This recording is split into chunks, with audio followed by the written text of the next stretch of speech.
Hello, and welcome back to session 2. So I'm glad that you can join us today. Today we're going to be working a little bit more on the topic that we began in session 1, which is questions. So today we're going to delve a little bit deeper and we're going to begin speaking about question tags. So what exactly is a question tag? Right?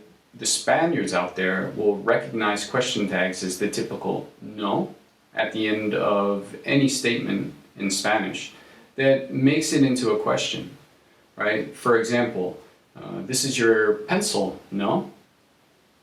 Well, this no, which a lot of people tend to translate literally, doesn't really work in English. Unfortunately, the topic is a little more complex than just adding no at the end of a sentence. So we're going to take a look at that today. So firstly, when do we use question tags? Right? Maybe you haven't thought about it too much, or maybe you have, but question tags are something we use on a regular basis in order to generally confirm information. Right? You think you know the answer, but you'd like to confirm it. Or occasionally we just use them to be a little more polite and a little more indirect. So we're going to take a look at a few examples in how exactly to form a question tag in English now. So to begin with, here we have one example. All right, we begin with a simple statement, right? She's the boss. So in every question tag, we kind of have two elements, right? We have the initial statement, and then we have the question tag that comes at the end. So here we have the example, she's the boss, right? And the question tag, isn't she? So as you'll notice here, I've put, two different signs, a positive and a negative, because in every question tag, we have a positive part and we have a negative part. So if the statement, like this example here, is positive, right, the question has to be negative.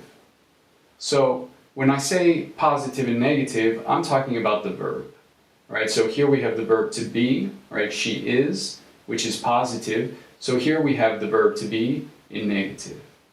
So to form the question tag, firstly, we have to have this in mind. Secondly, we have to know exactly what to add to create the question tag. So question tags are always created using an auxiliary verb and a pronoun, all right? Which in some cases we can take directly from the original statement, and in other cases it's not so clear. So we're going to look at a few examples of, a few different cases where maybe it's more clear and maybe it's less clear. All right, but by the end of the day, by the end of the session, we'll have looked at a number of different examples. So she's the boss, isn't she? Here, positive auxiliary verb, all right? So here we have the negative, isn't, all right?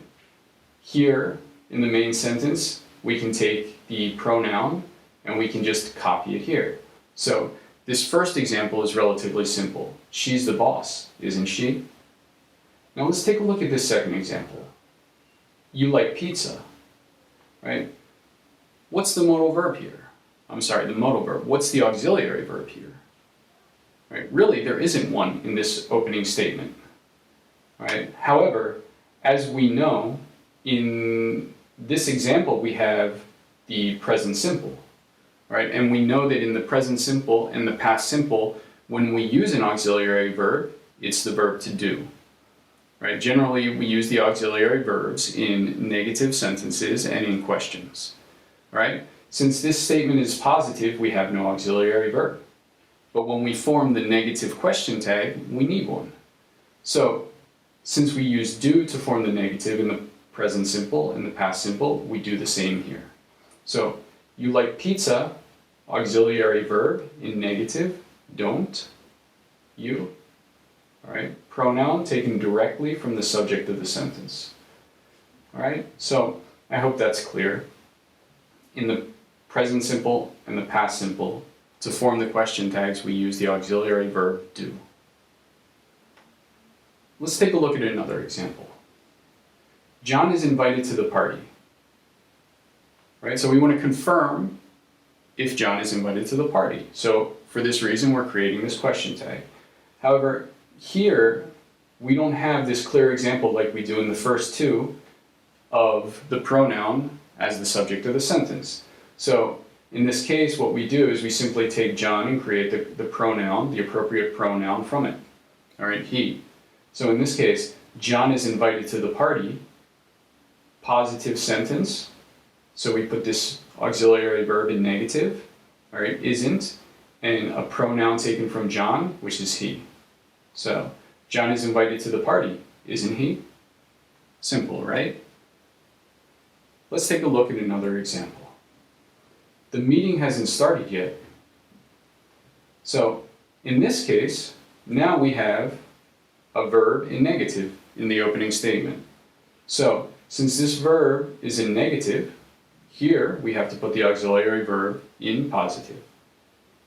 So also the pronoun, right? The subject of this sentence is the meeting. So the appropriate pronoun to match the meeting would be it. So we put these two words together and we have it. The meeting hasn't started yet, has it? Now, two more examples. And these two are a little bit different, right? As you can see in the opening statement, here we have can't and here we have should, all right? Now, these are two modal verbs, right? However, modal verbs can act just like auxiliary verbs. In many situations, they are. So, in these two cases, we treat the modal verb just like a normal auxiliary verb, and we use that in order to make the question tag. As you can see here, she can't swim, right? And we use this same modal verb in the question tag, all right? Following the same rules that we followed during all of this. So, she can't swim. Put this in positive, can, and take the pronoun from the subject, she. She can't swim, can she? Finally, one last one. Mike should apologize, right? Should, modal verb, but no problem. We treat it just like a normal auxiliary verb. Here in positive, so here we put it in negative, right? Mike should apologize. Shouldn't he? Modal verb in negative, pronoun taken from the subject Mike. Simple, right? Mike shouldn't apologize, shouldn't he?